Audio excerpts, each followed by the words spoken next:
अब तो मुझे कुछ बोलना ही नहीं है। निवेदन है कि आप मेरी बात न सुन करके पब्लिक की बात सुन करके आप आए।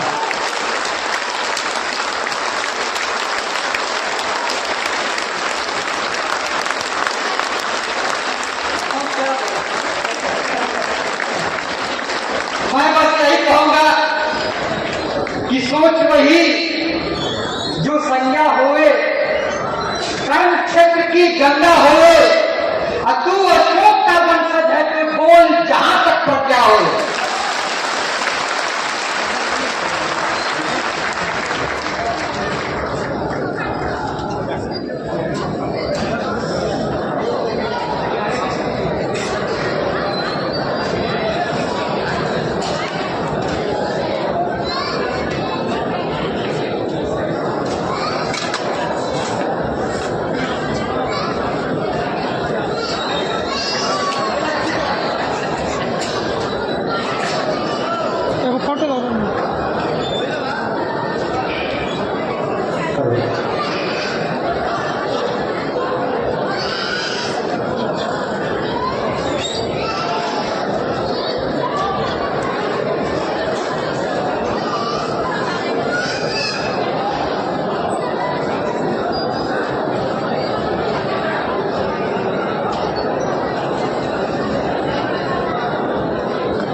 क्या हाल है?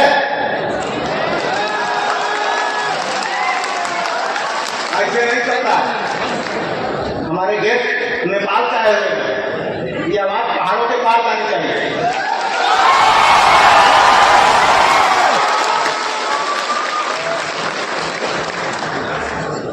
क्या बात है, आप लोगों ने तो मुझे एकदम हिला दिया। आज बड़ी खुशी है क्योंकि इस चिलचिलाती धूप में पता नहीं क्या 12 बजे हम लोग का 12 बजता है और हम लोग की अक्सर परीक्षा होती रहती है, तो 12-14 साल तक तो पानी परीक्षा हो रही है, कुछ दिन बाद अग्नि परीक्षा तो धूप परीक्षा हो रही है। इतनी चिलचिलाती धूप में और मैं विशेष रूप से अपनी बहनों का, खासकर माताओं का जो 5-6 किलोमीटर तक हम लोग के साथ चली हैं, वास्तव में सैल्यूट करता हूं दिशाई बहनों। एक जोरदार तालियां साथियों की।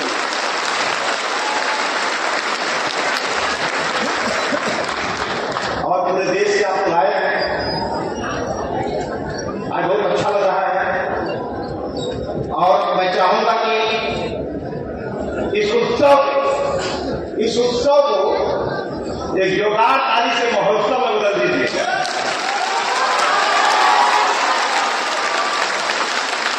बहुत तरीके का बढ़िएगा।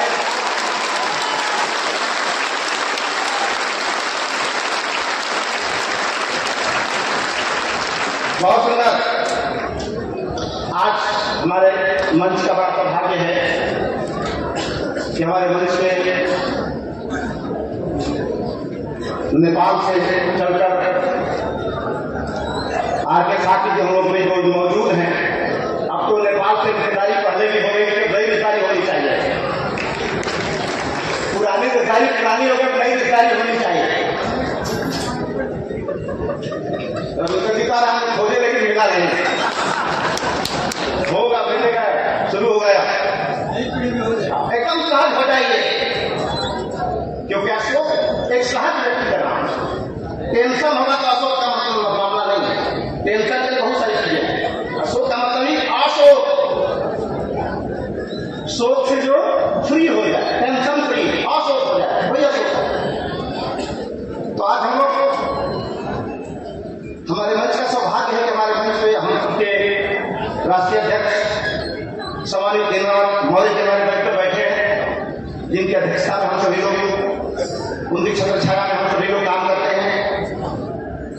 हमारे मंच पर उपस्थित हैं हमारे संजय सर दास को मैं तो चाहूंगा संजय से एक जोरदार ताली होनी चाहिए भाई। आज संजय सर को सुन के लगा कि पगार टूट चुका है। एक पगार पदे हुए गारंटी किसी के पगार टूट गया और टूट गया, आज दिखा है पगार निकाला एकदम फ्री महसूस कर रहे हैं।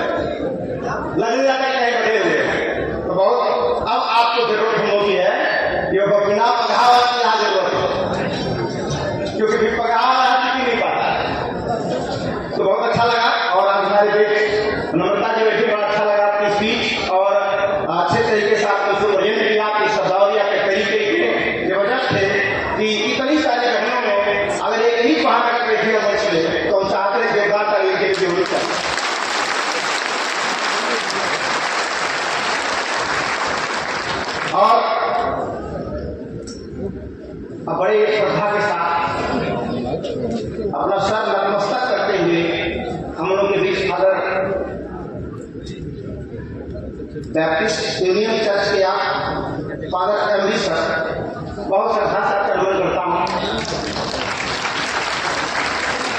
और अगर मैं नमन करता हूँ तो इस बात को ये समझ लीजिए कि सम्राट अशोक आपका नमन कर रहा है।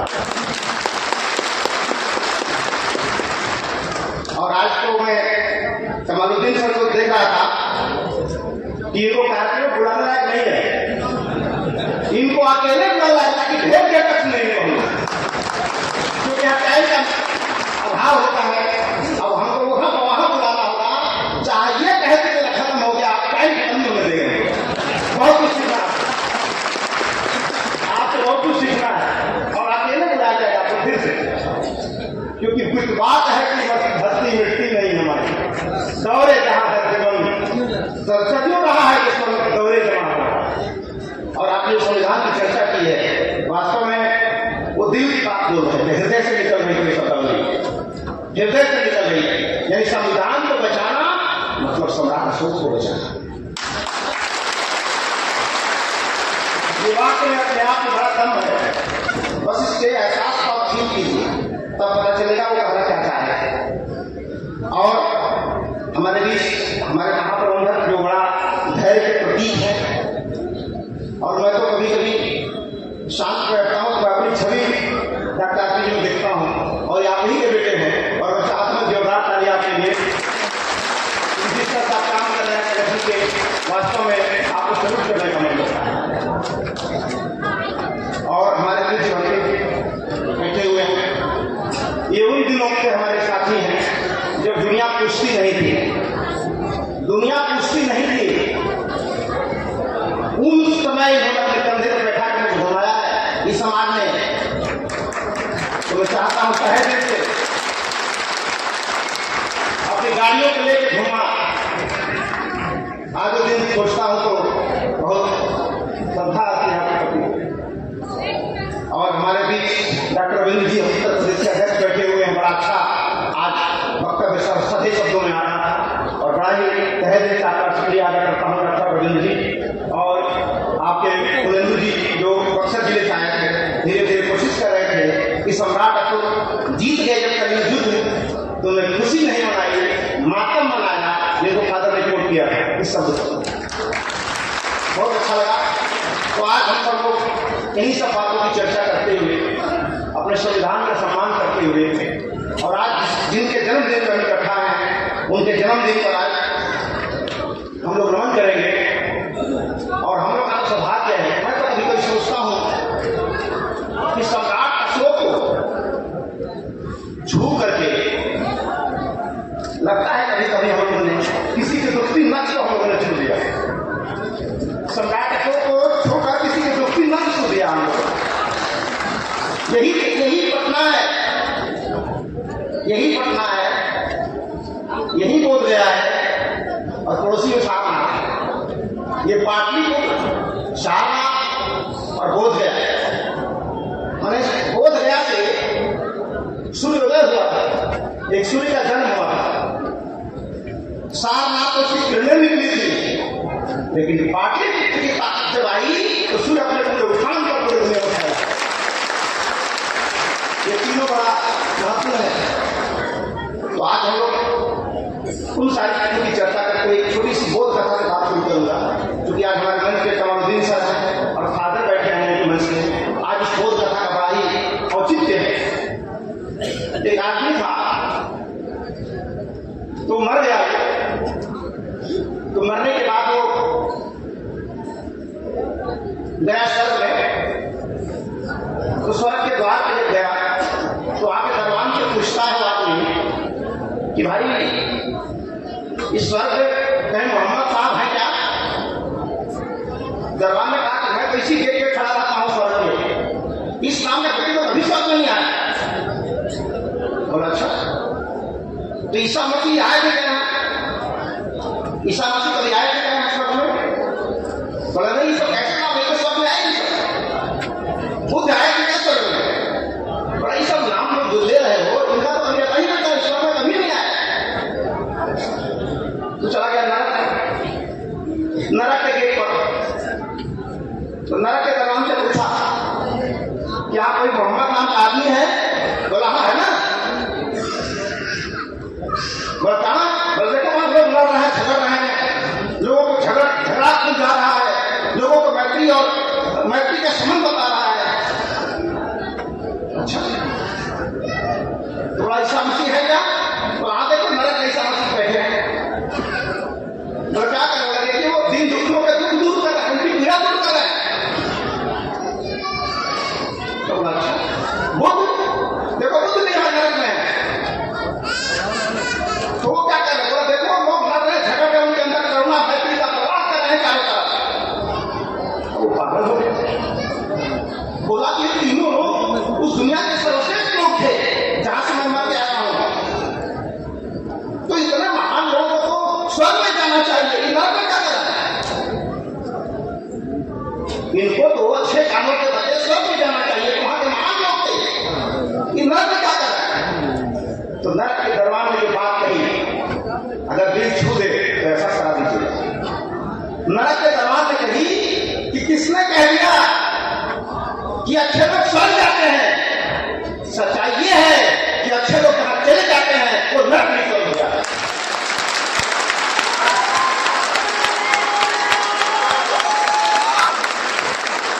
तो भगवान बुद्ध की, ईसा मसीह की, मोहम्मद का आपकी स्वर्ग में क्या जरूरत है? स्वर्ग में अच्छे लोग हैं, इनकी जरूरत तो वहां है जहां बुरे लोग हैं। इसलिए भगवान बुद्ध, ईसा मसीह सब नरक में है, और ये नरक में तब तक रहेंगे जब तक नरक भी स्वर्ग न बना।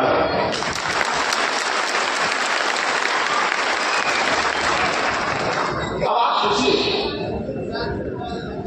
इन तीनों महापुरुषों को अगर जोड़ के अगर एक राजा निकालेंगे तो सम्राट के अलावा कोई राजा नहीं निकलेगा।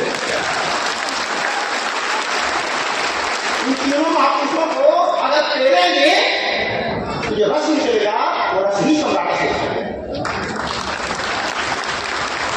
और देश को अगर अखंड रखना है तो मैं चैलेंज करता हूं देश को कि सम्राट से अलग हटकर कभी भी देश को अखंड नहीं रख सकता। तो आज इस बात को, आज अशोक का जन्मदिन है, ये उत्सव का दिन है, तो आज हम इसकी चर्चा जरूर कर देंगे। अभी मैं भी बहुत बड़े अपने निजी परेशानियों से बाहर निकल के आया हूं, एक असहनीय क्रिया से बाहर निकला हूं, उसको भूलने की कोशिश कर रहा हूं। उसमें मैं एक लाइन बोलूंगा कि ऐ जिंदगी रहम कर ऐ जिंदगी, थोड़ा समझने का अवसर दे। ऐ जिंदगी रहम कर, थोड़ा समझने का अवसर दे। तेरे अगले जख्म भी कहलेगा, पुराना वाला जख्म थोड़ा भरने दे।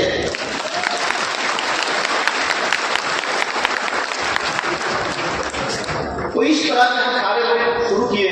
आज का जो विषय है बड़ा ही गंभीर विषय है, और आज के परिवेश में इस भारतवर्ष में अगर एक अच्छा विषय हो सकता है तो यही विषय हो सकता है।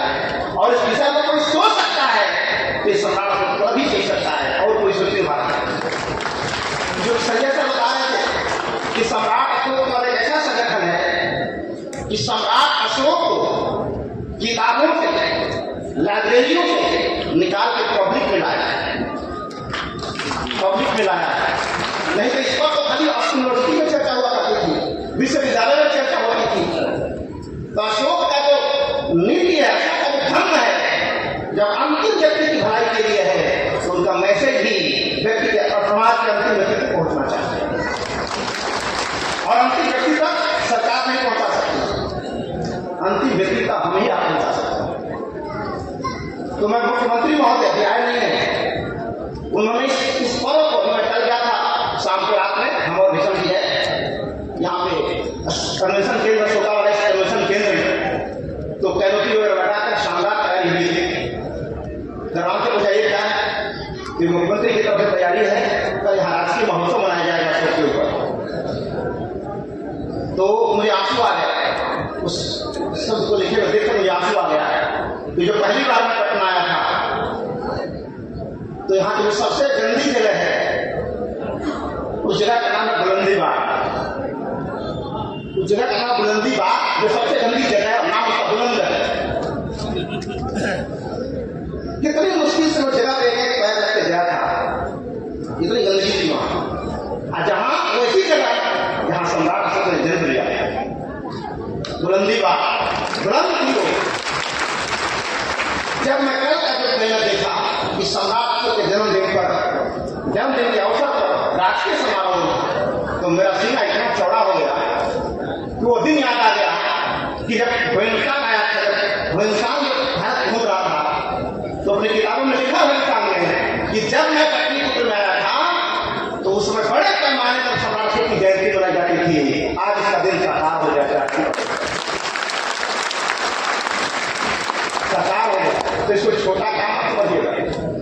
राजकीय समारोह जो हो रहा है ये बहुत बड़ी बात है, महसूस कीजिए कितनी बड़ी बात है। ठीक है, तब पता चले। मैं सम्राट अशोक के उन सारे जुझारू कार्यकर्ताओं को, गांव से आई जनता को बड़ा अभिनंदन करता हूं, जिन्होंने आर्थिक और मानसिक सहयोग दे करके इस पदाधिकारियों को और इस राजकीय महोत्सव तक सम्राट अशोक को पहुंचाया। और मैं यकीन के साथ कह सकता हूं कि सम्राट अशोक का कोई भी कार्यकर्ता अगर आपके पास जाता है तो उसको भरोसा कीजिए। हमारे निर्णय गलत हो सकते हैं, हमारा निर्णय गलत हो सकता है कभी, लेकिन हमारी नीयत में कभी खोट नहीं आने वाला। ये एकदम साफ है करना क्या है। निर्णय हो सकता है कभी बाल मैंने उठाया छक्का मारने के लिए बैठे, छक्का मारने का कैच हो सकता है, लेकिन कैच हो गया एक समय का बात है। इसलिए इस बात को महसूस किया और अपने कार्यकर्ताओं में बोलता हूं, उसी पर बोलने जा रहा हूं कि लोग कहते हैं कि सम्राट अशोक ने लोक कल्याण राज्य की स्थापना की, और ये क्यों जरूरत पड़ी? इसके लिए एक बात राजा के दिमाग में आई, समझेगा ध्यान से, कि जनता ही हमसे राजी नहीं है या नहीं रहेगी तो हम किस बात के राजा हैं? जनता हमसे अगर राजी नहीं है, हमसे खुश नहीं है, तो हम किस बात के राजा हैं? ये राजा सोचता बैठे किस बात के राजा हैं? और जनता हमसे राजी होगी तो किसके दम पे? तलवार के दम पे नहीं। जनता राजी होगी तलवार की ताकत से नहीं, विचार की ताकत से। क्योंकि सम्राट को जब राजा बने तो उनके सामने बहुत बड़ी समस्या थी, और समस्या क्या थी? वो आदमी है, वो समस्या भर की आदमी है,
निष्ठा की पराकाष्ठा हो, सब कुछ करेगा राजा उससे जो करना चाहे।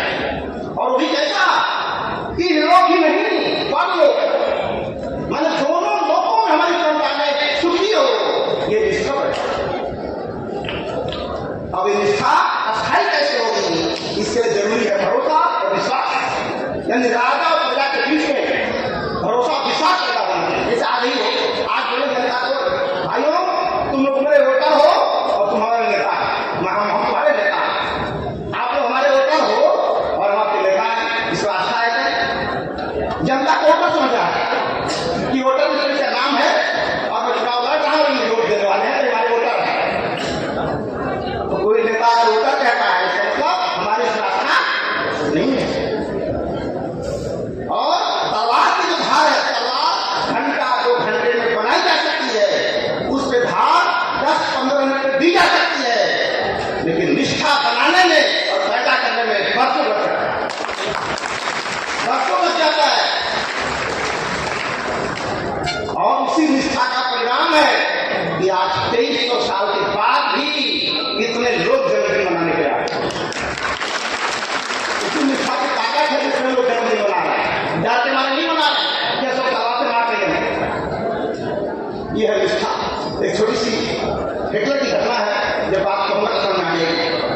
हिटलर जर्मनी का रहने वाला था, उसके मन में एक बात आई, उसके नियम बनाया था कि अगर सिनेमा हॉल में पिक्चर चलेगी और पिक्चर स्टार्ट होगी तो पहले स्क्रीन पर हिटलर का फोटो आएगा और सब लोग सावधान से खड़े हो जाएंगे, ये सम्मान जाएगा। तो सब लोग खड़े हो गए। एक दिन हिटलर के मन में आया कि मैं चल के चेक करूं, इसे जांच करूं, ये डर है कि निष्ठा है, ये डर है कि निष्ठा है। तो फेस बदल के हिटलर जर्मनी में निकल गया, एक सिनेमा हॉल में गया और पिक्चर स्टार्ट हुआ। स्टार्ट से पहले स्क्रीन पे हिटलर का फोटो आया, तो सब लोग खड़े हो गए और ये पिक्चर बैठा रह गया हाथ में। तो उससे बड़ा बात बोल रहा है बेहुदा जल्दी खाओ, हिटलर गोली मार देगा। हिटलर तो बोल रहा है कि जल्दी खड़ा है, हिटलर गोली मार देगा, जान जाएगा खड़े नहीं हो। तो हिटलर को अपने औकात समझ में आ गया, वो डर था, निष्ठा नहीं थी। इसलिए आज हिटलर का जन्मदिन कोई नहीं मनाता, अशोक का लोग जन्मदिन मनाता। ये निष्ठा की ताकत। तो सम्राट अशोक कानून के दम पे बात नहीं चलाना चाह रहा है, सम्राट मतलब निष्ठा की ताकत चलाना चाह रहा है। ये निष्ठा है जो 12 बजे दिन में चलचलाती धूप थी, पानी भी नहीं निकल रहा था, गाड़ी जाम में फंस गई थी पानी वाली, फिर भी हमारी बहनें उसी स्पीड पे चल रही थी, नारा उसी पे चला रही थी। वो कानून का डर नहीं, वो निष्ठा की ताकत थी साथियों, वो निष्ठा की ताकत थी। तो सम्राट अशोक फिर से उस सम्राट अशोक की तलवार से इधर हटे, जनता में फिर से वो धम्म की ताकत पैदा करता। उस सब के लिए हम सभी प्रयासरत हैं, उस सब के लिए कलावती निकल यहाँ है, उसी के लिए फादर आए हैं, उसी के लिए नम्रता आई है, उसी के लिए संजय आए। बात समझ आ रही है? समझ आ रही है? कैसे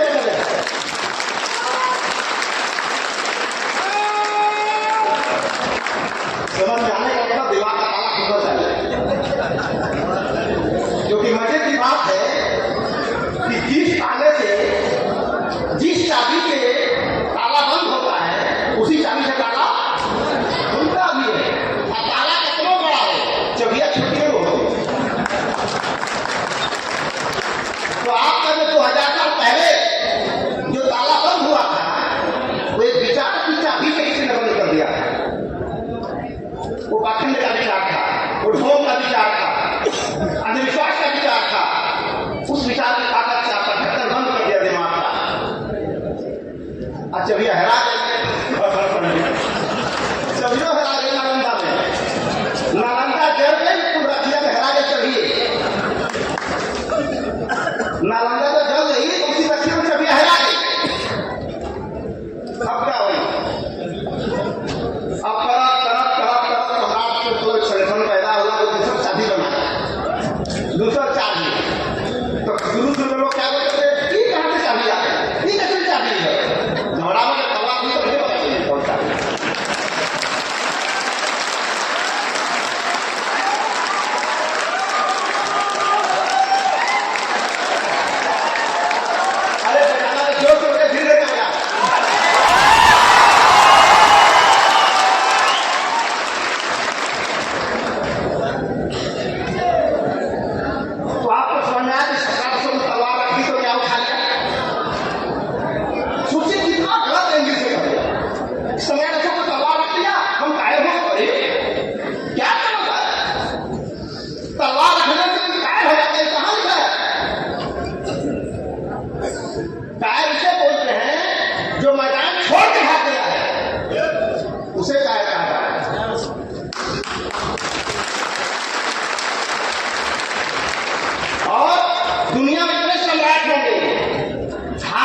लेकिन दुनिया का अकेला सम्राट है जो जीत के बाद हम क्या कहता है नहीं करूंगा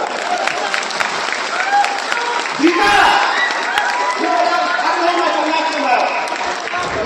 ऐसा नहीं क्रिकेट में पीटते पीटते अच्छा करते नहीं बना के दूर में बाहर निकले, ऐसा नहीं है। यहाँ से अंतरी मार के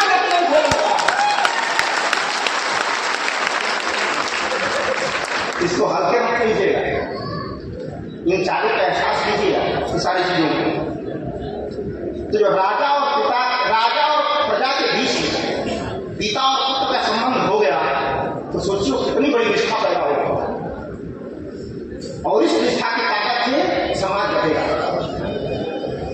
इसलिए कहा जाता है कि राजा का शासन दो तरह का होता है। राजा का शासन दो तरह का होता है। एक जीते जी जो राज चलाता है, यानी अपने देह के द्वारा जो राज चलाता है उसे दैहिक शासन बोला जाता है। एक राजा ऐसा है जो नहीं भी है, वो मर चुका है, फिर भी उसका शासन चलता है, उसे वैचारिक शासन बोला जाता है। लेकिन सम्राट अशोक के साथ क्या हुआ? सम्राट अशोक जब तक जिंदा थे तो 40 साल तक निर्विरोध शासन किया, 40 साल तक तलवार के दम पे नहीं, निष्ठा के दम पे। और कैसी निष्ठा? तलवार के लिए व्यक्ति के पास करना जरूरी है, उसको मारना जरूरी है, लेकिन सम्राट अशोक के धन को उस सारे राजाओं ने स्वीकार कर लिया जिनको राजा अशोक को कभी देखने का अवसर नहीं मिला, आंख से देखेंगे। और बहुत सारे राजा तो अपना नाम बदल दिए, नाम अशोक का जो नाम रहेगा, जैसे कुछ लोग कहते हैं नेताजी सबका जैकेट पहनते हैं तो हम सही जैकेट पहनेंगे, नेताजी ऐसे मोच रखते हैं तो हम ऐसा ही मोच रखेंगे, पता नहीं। तो अशोक का जो नाम था उनके 100 थे अपनी दुनिया में कि बहुत सारे राजा अशोक का नाम अपने नाम में कर लिया। अशोक ने कहा अपने दर्शी, दोनों ने भी कहा अपने दर्शी। अशोक ने कहा देवानाम प्रिय, तो श्रीलंका के राजा ने कहा देवानाम प्रिय, नाम रखने लगे आपकी तुम की तरह। इसको आप हल्के में समझ, कोई आपकी तरह नाम रख ले, सफलता की परिभाषा है। आप कैसे जान कोई व्यक्ति सक्सेस है? एक सुन लीजिए, कोई व्यक्ति कैसे सक्सेस कैसे पता चलेगा? जब लोग आपको फॉलो करने लगे तो समझ लो आप सक्सेस। लोग आपको फॉलो करने लगे, आपकी तरह बोलने लगे, आपकी तरह पढ़ने लगे, आपकी तरह चलने लगे, तो समझो यू आर सक्सेस, तब आप सक्सेस। तो अशोक को लोगों ने फॉलो करना शुरू कर दिया, जो उनको देखा भी नहीं उन्होंने भी हमको स्वीकार कर लिया। तलवार की ताकत नहीं, निष्ठा विचार की ताकत। तो आप सोचो, गलती से ही सही एक ऐसे सुबह में कूद गए हो जो लोक कलाकारी कुआं है, लोक कलाकार कुआं है, आगम कुआं नहीं है। आगम कुआं में जो जाता था दुनिया से चला जाता था, खत्म हो गया। और सम्राट अशोक ने ऐसा आगम कुआं अपनाया है कि जो गया वो जिंदा हो गया, जो टूटा वो जिंदा हो गया, और उसी का परिणाम कितने सारे लोग आ रहे हैं। तो उसी तरह से तो राजा एक ऐसा होता है जिसका दैहिक शासन होता है, जो देश से शासन करता है, और एक है विचार। तो 40 साल तक सम्राट अशोक ने देश से शासन किया जब तक जिंदा थे। लेकिन मरने के बाद जब तक उसके विचारों का प्रभाव चलता रहेगा तब तक उसी का राज्य माना जाएगा। तो आज देश हमारा जो आजाद हुआ, और आजाद होने के बाद जब राष्ट्रीय ध्वज में हमने अशोक चक्र बना लिया और राज्य मुद्रा में अशोक स्तंभ बना लिया, तो ये प्रतीक इस बात का प्रमाण है कि अशोक का दैहिक शासन पहले खत्म हो गया, लेकिन वैचारिक शासन आज भी चल रहा है, आज भी चल रहा है। लेकिन अफसोस की बात है कि जो सरकारें आ रही हैं, जिनको चक्र घुमाना है, वो घुमाना है क्लॉकवाइज, तो घुमा रहे हैं एंटी क्लॉकवाइज। अब तो सरकार एक नया नियम बना रही है बनारस में, बहुत सारे पुलिस काशी विश्वनाथ की सुरक्षा में ड्यूटी कर रहे हैं। तो एक नया नियम बना है, खाकी वाकी नहीं पहनने की पुलिस अब लंगोट पहन के ड्यूटी करेगी, लंगोट पहन के ड्यूटी करेगी। ये हालत हो रही है। सोचो कि एक राजा जब इसका मतलब जानते क्या होता है? आपने किसी अपने बेटा मान लिया, क्या हुआ? वो का फीस कहाँ से जमा हुई, वो कपड़ा से कहाँ से पहने, वो सुत्ती बैठी कैसे है, किसी जिम्मेदारी है? उसके बाप की, जिसने उसके बेटा बनाया है। तो जब राजा कहता है कि प्रजा मेरी संतान है, तो जनता की सारी जिम्मेदारी ले लेता है अपने ऊपर और कहता है जिम्मेदारी तो नहीं रहा हूं, जनता का कर्ज मेरे ऊपर है, ये काम करके मुझे उन्न होना है, उससे उन्न होना है, जिम्मेदारी लेता है। और आज का राजा क्या कर रहा है? दिल्ली वाला कह रहा है कि हम सब परम पिता परमेश्वर की संतान है, जिम्मेदारी से मुक्त होगा।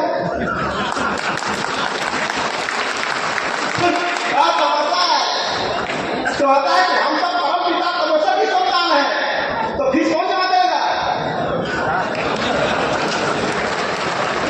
पेट्रोल का रेट कौन घटाएगा? डीजल सस्ता कौन करेगा? गैस सस्ता कौन करेगा? परम पिता परमेश्वर रब जो चाहे वही होना है, आदमी को खिलौना है, खेला बैठ के नाचते हुए मैदान में, खेला बैठ के नाचते हुए मैदान में, गाड़ी मैदान में 50 लाख खेल लगा खेला, सबका मालिक के कौन पर रचना हुआ है? कुछ को उसने खाली कहा दिया कि सबका मालिक ये खड़ी पर आगे क्या है? आप नहीं जोड़ेगा ऊपर सोचिए, सबका मालिक एक कौन है? एक कौन है? तो भगवान बुद्ध ने साफ बोल दिया, कोई ना पड़ोसी, तू अपना मालिक स्वयं है, तेरा मालिक कौन हो सकता है? तेरा मालिक कौन हो सकता है? तेरी दुर्दशा है, उसकी वजह तू है, और दुर्दशा अच्छी होगी तो उसकी वजह भी तू ही होगा। रब जो चाहे वही होना है, आदमी को खिलौना है, खेला बैठ के जमाना हो जाए। दिल्ली में बैठा व्यक्ति एक ऐसा घर बनवाया, एक ऐसा खोल दिया काउंटर, एक ऐसा काउंटर खोल दिया कि नौकरी मांगना तो कहाँ जाना, वही हमको नहीं, सबको ऊपर वाला का मर्जी है। तो बोल दिया कि नौकरी मांगना वही जाना, बच्चा मांगना है वही जाना, सत्ता मांगना वही जाना, क्योंकि रब जो चाहे होना हमारा हाथ में। हम तो फकीर हूँ जो रब हम बचा दूंगा,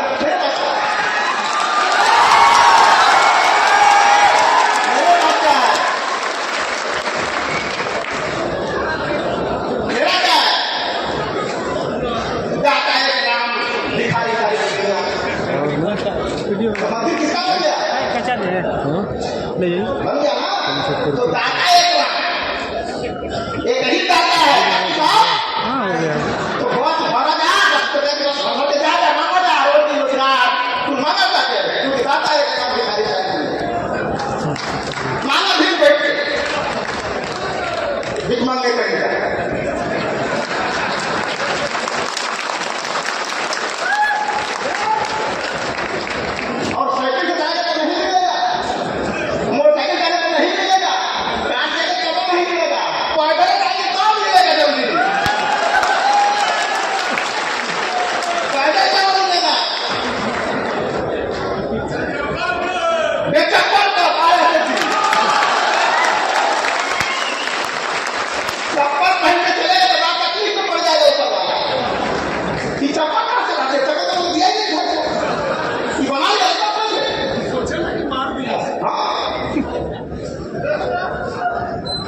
समझ आ रही बात?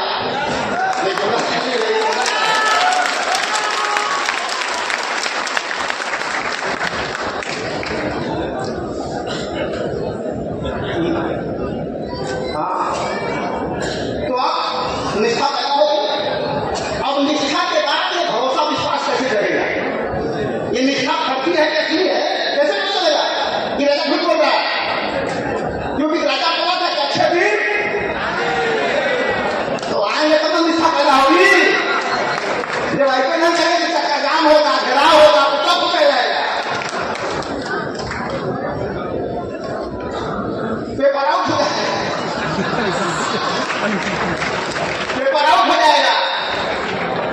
क्यों? क्योंकि मेरे हाथ में कुछ नहीं है, ऊपर वाला के हाथ में है। घरे लौट के तुम पापा माई से पेपर आउट हो गया, माई क्या कहेंगे? जाएगा बच्चा अपना किस्मत के लिखने लिखने कर मयो है दिया, मयो हरे करा दिया चाहे तो मयो समझ साहेबे का दिया। अब अस्पताल में एक्सीडेंट में आ रहा था, लड़का नहीं वही तो कैसे लिखा हुआ है सदा बंद हो गया, वो कैसे लिखा हुआ जैसे मोराई को मिल गए। अब सका कौन दोस्त भाई है, वो दोस्त है सका अपने जब लिखा हुआ क्या कर सकता सका, किसी बहन का क्या है रब जो चाहे वही होगा। बेचारी किस्मत खराब लिखा तो जौले हो जा लिखा रही तो कुछ ना हो। अरे लिखा तो संविधान में बा,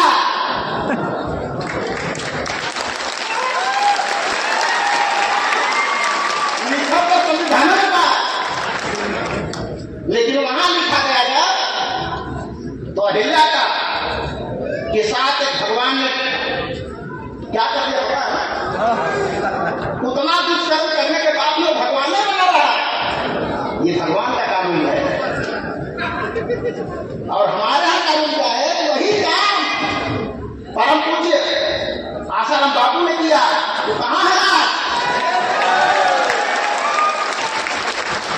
ये भगवान की ताकत नहीं है, ये ताकत है हम भारत के लोग, हम भारत के लोगों की ताकत है। तो पावर कहां है? बिजली का को दूसरा बोर्ड में, अब अलग फसल का को दूसरा बोर्ड में, कैसे बदल देंगे? बिजली है किसी और बोर्ड में, पता लगा किसी और बोर्ड में चलेगा, इसीलिए अच्छे से नहीं आ रहे। थोड़ा सही जगह लगा क्या आ जाएगा?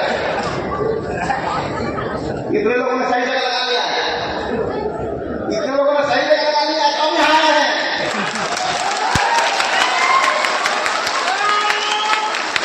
नहीं कैसी पाटलिपुत्र में कल रास्ता जाम होने वाला है, वहां भी तैयारी कर रही है, तो कल जगह पर रहा है, इसी में तो वहां भी जाकर भीड़ लगाएंगे। कल भीड़ लगाएंगे एक समय की, वहां कहा जाएगी। एक समय की बात है, राजा थे 3 रानियां थी, उनके 4 बच्चे पैदा हो गए, पता नहीं कौन। लाल आने को दिया, लाल आने को दिया, लेकिन हमारे यहाँ का फिक्स टाइम है 563 का, 563 जाते हो। एक समय की बात है, मतलब जानते हैं क्या, इसे विदाउट टिकट कोई ट्रेन में चढ़ गया, विदाउट के कोई ट्रेन में चढ़ गया हो, टीटी आ गया, कहाँ चल रहा जो है मान लो तो टिकट हो गया, कहाँ जो है यही है समय की बात है। जहर का तो जहर कहा था, हर जन्म का कोई फर्क पड़ने वाला नहीं है। तो सोचिए कहां उठाया जा रहा है। एक जगह अशोक कहते हैं कि समझ हो जाए हमारी संतानों सारी जिम्मेदारी लेते हैं और सारी जिम्मेदारी को पूरा करने का पूरा प्रयास करते हैं, और उसके बावजूद भी क्या लिखते हैं कि जनता का मैं जितना भी काम करूं मुझे संतोष नहीं होता है। इतना ज्यादा भी है कि हमारे वो राजेश साहब की बात है, जापान में गया तो आगे प्राइम मिनिस्टर से क्या बोला कि भाई आप लोगों ने जितना दिया है उसके बदले हम लोगों ने कुछ नहीं दिया है, अभी आपने खुद को दिया है, उनके विचार को दिया है, उसको अपना के हम अपना विकास कर पाए हैं और क्या बता पाया है।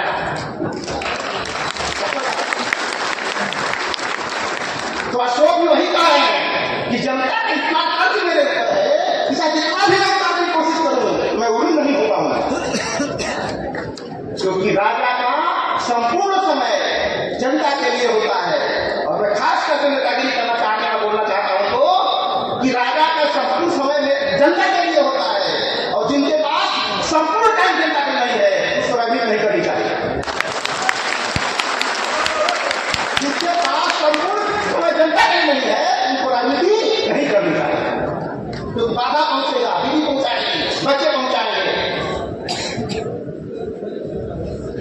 तो संपूर्ण समय राजा का होता है। इसलिए वो राजा कहता है कि मैं रनिवास में रहूं, शयनागार में रहूं, उद्यान में रहूं, खाना खाता रहूं, सोया रहूं, किसी भी क्षण कोई प्रतिवेदक जनता का दुख लेके आया तो उसी क्षण मुझे खबर मिलनी चाहिए। ऐसा नहीं कि देश सो रहे हैं, क्योंकि राजा का संपूर्ण समय पर जाता है, संपूर्ण समय पर जाता है।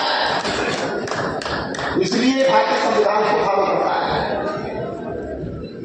तो अब वो निष्ठा कैसे पैदा होगी? इसके लिए सम्राट अशोक ने उस विश्वास को पैदा करने के लिए, उस भरोसा को पैदा करने के लिए लोक कल्याणकारी का शुरू कर दिया। ये अंतिम विषय है। निष्ठा पैदा करने के लिए लोक कल्याण करना है। जैसे मैं बोलूंगा कि आपका फीस जमा कर दूंगा, तो करूंगा तब तो भरोसा पैदा होगा, है नहीं है? मैं बोलूंगा पेट्रोल सस्ता कर दूंगा, करूंगा तो भरोसा पैदा होगा। 2 करोड़ नौकरी हटा दूंगा तो भरोसा पैदा होगा। 2 करोड़ नौकरी हटा दूंगा जब दूंगा तो भरोसा पैदा होगा। जब दोगे ही नहीं तो कहां से होगा?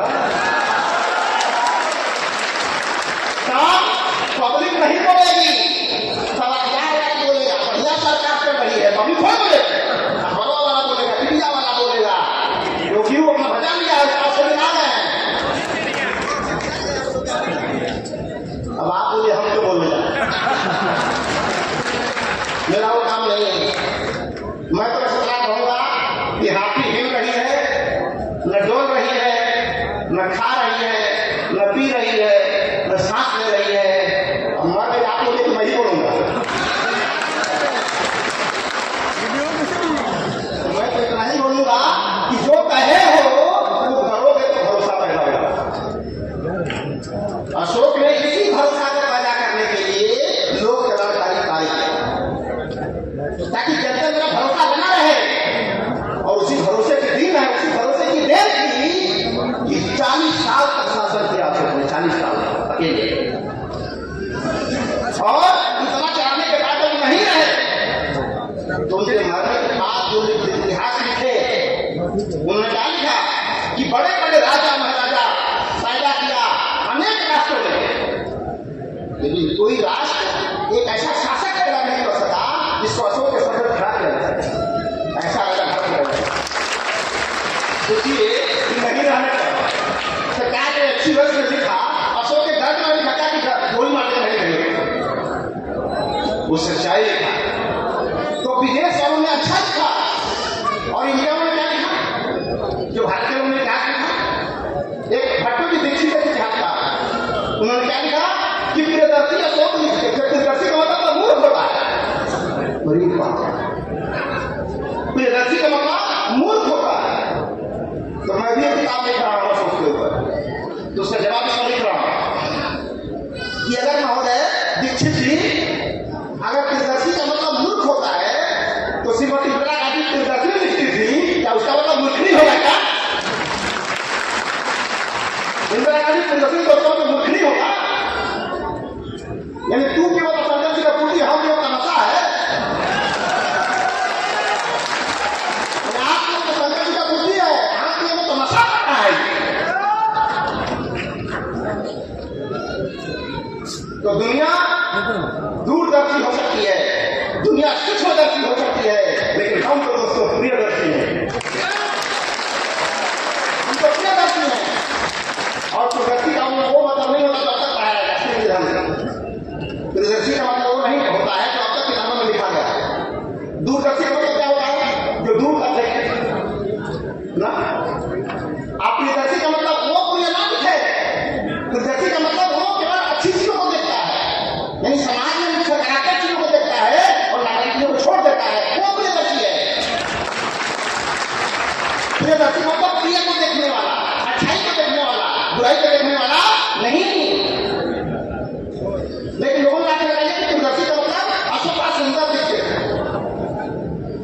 ऐसा नहीं है। प्रिय देखना, अच्छाई को देखना, सकारात्मक को देखना, ऐसी चीजों को देखना, ये है प्रियदर्शी। और बता लीजिए कि जो प्रियदर्शी नहीं होगा वो श्रीलंका से लेकर इजिप्ट और ईमान तक शासन नहीं करेगा।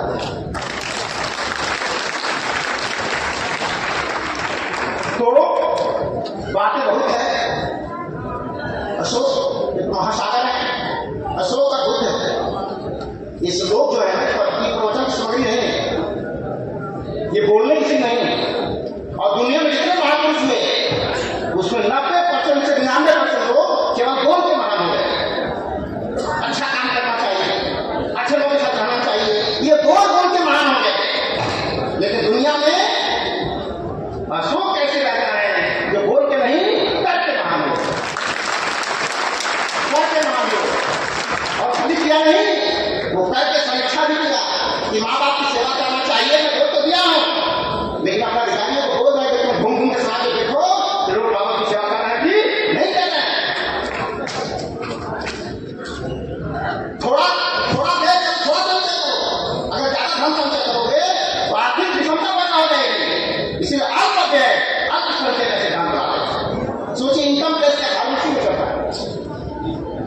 निष्ठा पैदा हो जाएगी, भरोसा पैदा हो जाएगी शासन के, प्रशासन के। यहाँ के वहां बात निकल रही है, भरोसा नहीं किसान को वापस आएगी। ये निशानी सरकार की निशानी है, ये कॉन्फिडेंस होना चाहिए। मैं बिहार का बधाई देता हूँ, इस 10-15 साल में जो प्रशासन सुधार रहा है बिहार का, आज हर माँ बाप बिहार में खुली जगह घूम सकती है। ये मैं देख रहा हूँ बिहार में 6 बजे अंधेरा होकर नहीं घूमता। हम तो करते हैं, हम तो इसी बात है ना, बिहार में तो लोग यहाँ तक नहीं। अरे ऐसे हमने कहा है सही, यही मैं बच्चों से सुना हूँ, बिहार की तो हमारे केंद्र नहीं होता। मैंने जिसने खुद को दिया उसको बुद्धू बना दिया, उसको मैंने जिसने खुद दिया बुद्धू हो गया। आप बुद्धू हो सकता है क्योंकि बुद्ध आपने भुला दिया, बुद्ध को भुलाओ तो बुद्धू हो गए। अगर चाहते बुद्धू से फिर से बुद्ध बनना तो फिर से बुद्ध बना। तो इन्हीं चंद बातों के साथ अपने समाज के अतिथियों का सम्मान करता हूँ। और एक बार जरूर मैं सर को बुलाएंगे, हम ये दिन कहूँगी सर को आपको अच्छे से सुनना है, क्योंकि गीता और कुरान के अनुयायी जब आपस में लड़ते हैं तो उसकी फैसला करने की क्षमता न गीता में है कुरान में, वो तो क्षमता भारत के संविधान में जो है। का भी सम्मान है, लेकिन लड़ाई होगी तो मस्जिद में नहीं जाएंगे, खाने में जाएंगे, समझ रहे हैं? तो यही सब कुछ है। इसीलिए बहुत ज्यादा कहते हुए आज बहुत सारे लोगों की बातें सुनी, हमारे बहुत समाज के की बातें सुनी है, यही है। और मैं सम्राट के उपलब्ध उन सारे कार्यकर्ताओं को जिन्होंने शिक्षा प्रकृति में अपने अपने गाँव अपने क्षेत्र में घूमे फिरे, लोगों को संबोधित किया, कथा किया और रुपया पैसा और एक आप लोगों का देखिए खासकर कितना बड़ा कार्यक्रम होता है, इसमें कोई स्पॉन्सर नहीं है। यहाँ एक जन का 1-1 रुपया का सहयोग है, उसकी वजह से कार्यक्रम हुआ है। ये सहयोग है, सालों के सहयोग का कार्यक्रम है, इसलिए कार्यक्रम सफल है। और जनता के सहयोग से अगर होगा तो जीवन भर करता रहेगा, और किसी के द्वारा होगा तो देना बंद कर देगा, काम भी बंद हो जाए। इसीलिए तो अपना मालिक स्वयं हो, तो अपने ऊपर निर्भर हो जाओ, कोई आपको रोकने वाला नहीं है। और ये पार्टी कितना है, आज जो नेपाल आया है, कोरिया, चीन, जापान सब ले जाने वाला है। बातों के साथ स्वागत करते हुए और विशेष रूप से बधाई धन्यवाद देते हुए या वैसे परिषद में भी आप आए हैं तो संचालन करने के लिए इसके विशेष से धन्यवाद देता हूँ। और आप सभी को बहुत धन्यवाद, थैंक यू।